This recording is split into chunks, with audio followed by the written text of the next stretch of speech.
Hello everyone, आपका Gyanarthi classes में स्वागत है। मैं अंशु कुमार दुबे आपके लिए जो क्लास 6 का चैप्टर 2 है साइंस का, कंपोनेंट्स ऑफ फूड, वो लेकर के आया हूँ। स्टार्ट करने से पहले मैं आप लोगों को बता देना चाहता हूँ कि पिछला जो मैंने वीडियो चढ़ाया था उसमें मैंने फूड के बारे में, पहला चैप्टर के बारे में बताया था, food where does it come from. उसमें मैंने बताया था कि फ्यूल जो होता है, फूड जो होता है वो ह्यूमन बॉडी के लिए फ्यूल का काम करता है।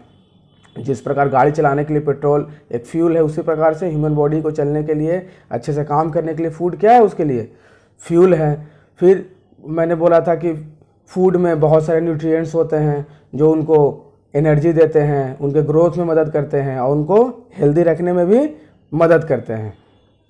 फिर आपको मैंने बताया था कि ये बॉडी टिश्यू को, जो हमारे बॉडी टिश्यू हैं, उसको रिपेयर करते हैं। जब हमारा कहीं कट फट जाता है तो उसको उस टिश्यू को फिर से रिपेयर करने में मदद करता है। साथ ही साथ ये भी मैंने बताया था कि ये हमारे इम्यून सिस्टम को हेल्दी रखता है, जो अभी बहुत ही ज़रूरी है।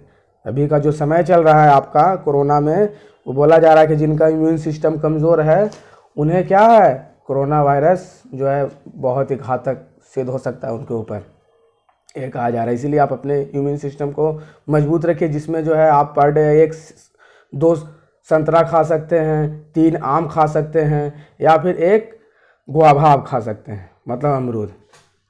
तो ठीक है। और मैंने बताया था, ये भी बताया था सोर्सेस ऑफ फूड में कि सोर्सेस ऑफ फूड क्या है। तो उसके 2 सोर्सेस, एक प्लांट और एक एनिमल। प्लांट में भी जो सोर्सेस हैं उसमें से मैंने बताया था कि उसका भी मैंने एक अलग से बताया था कि उसमें भी हम लोग अलग अलग पार्ट खाते हैं। प्लांट के अलग अलग पार्ट खाते हैं, रूट भी खाते हैं, स्टेम भी खाते हैं, लीव्स भी खाते हैं, फ्रूट्स भी खाते हैं। ये सब मैंने आपको फ्लावर, सीड, ये सब के बारे में मैंने बताया था। आज स्टार्ट करते हैं कंपोनेंट्स ऑफ फूड। तो मैंने उस वीडियो में बताया था कि फूड में बहुत सारे न्यूट्रिएंट्स होते हैं, इसी को ही कंपोनेंट्स भी कहा जा सकता है। उसी को क्या बोला जा सकता है, कंपोनेंट्स। वही आपका कंपोनेंट्स ही है। देखिए न्यूट्रिएंट्स के बारे में क्या लिखा हुआ है। तो nutrients are essential substance present in food that enable the body to function properly. इसका कहने का मतलब कि फूड में जो होता है न्यूट्रिएंट्स होता है, जो हमारे बॉडी को क्या करता है, प्रॉपरली ढंग से काम करने में मदद करता है। तो वही आपका लिखा, nutrients are the essential substance present in our food. यहाँ पर आवर भी लिख सकते हैं। हमारा जो न्यूट्रिएंट्स है वो एक इसेंशियल सब्सटेंस है जो हमारे फूड में प्रेजेंट रहता है, जो हमारे बॉडी को प्रॉपरली ढंग से मदद करने में, ये प्रॉपरली ढंग से फंक्शन करने में मदद करता है। ठीक है। उसके बाद लिखा हुआ है द मेजर न्यूट्रिएंट्स और components in our food are named carbohydrate, proteins, fat, oils, vitamins and minerals.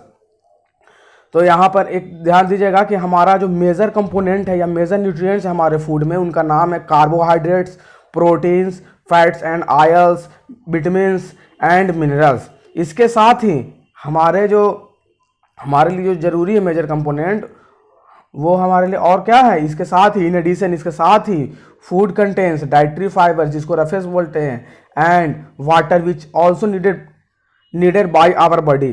कहने का मतलब कि इसके साथ ही, ये तो आपके 5 हो गए, उसके साथ हमको फूड में एक डाइटरी फाइबर्स भी चाहिए और वाटर भी चाहिए। बिना पानी के हमें जो है, जो भोजन के सारे जो अवयव है, कंपोनेंट्स ऑफ फूड को अवयव बोलते हैं, वो कंपोनेंट्स हैं वो हमारे बॉडी को नहीं मिल पाएंगे। क्योंकि जब पचता है, जब भोजन आपका जब अच्छे तरीके से डाइजेस्ट हो जाता है, तो वो वाटर के ही माध्यम से हमारे पूरे बॉडी में, वाटर के ही रूप में हमारे पूरे बॉडी में जाता है। तो इसलिए वाटर बहुत ज़रूरी है, और हमारे फूड को डाइजेस्ट करने के लिए भी वाटर का बहुत ही अहम रोल है, मेन रोल है वाटर का।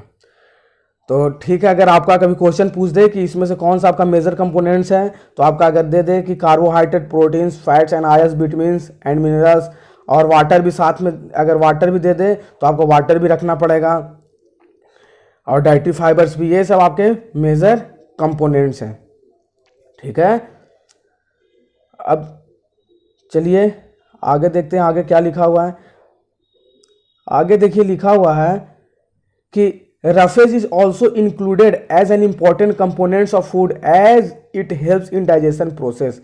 ये जो आपका रफेज जो है ये हमारे बॉडी ये जो है हमारे भोजन में कंपोनेंट्स ऑफ फूड के रूप में इंक्लूड किया गया है, क्योंकि यह बहुत ही महत्वपूर्ण है। इसका कार्य यह इसलिए महत्वपूर्ण है क्योंकि यह मदद करता है, it helps in digestion process. यह जो है डाइजेशन प्रोसेस में मदद करता है। और इजी डिफिकेशन मतलब जो हम लोग खाना खाते हैं, जो खाना बच जाता है, वो हमारे जो वेस्ट मटेरियल जो होते हैं हमारे बॉडी से, उसको निकालने में वो क्या करता है, ये रफेज बहुत मदद करता है। क्या करता है, ये मदद करता है।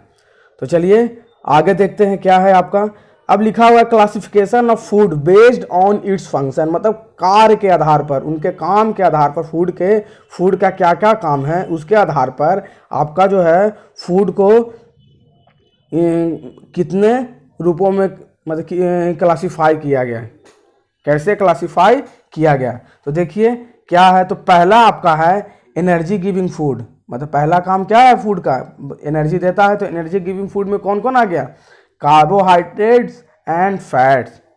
क्या आ गया आपका, कार्बोहाइड्रेट्स एंड फैट। दूसरा काम है कि बॉडी बिल्डिंग, रिपेयर, ये सब करने में, बॉडी बिल्डिंग, हमारा मसल्स ग्रोथ करने में, तो वो हमारा क्या हो गया, प्रोटीन्स। वो क्या हो गया आपका, प्रोटीन्स हो गया।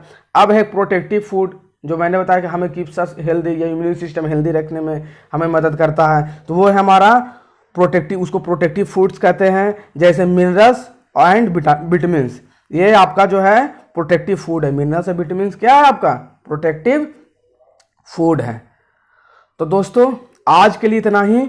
अगर आपको वीडियो अच्छा लगा हो तो हमारे वीडियो पर कमेंट जरूर कीजिएगा, लाइक और शेयर भी कर दीजिएगा, साथ ही साथ सब्सक्राइब करके बेल आइकन का बटन दबा दीजिएगा, ताकि हमारा जो वीडियो अपलोड हो अगली बार तो वो आपको आसानी से मिल सके, आपको नोटिफिकेशन मिल जाए और आप हमारा वीडियो को देख सकें। थैंक यू, धन्यवाद।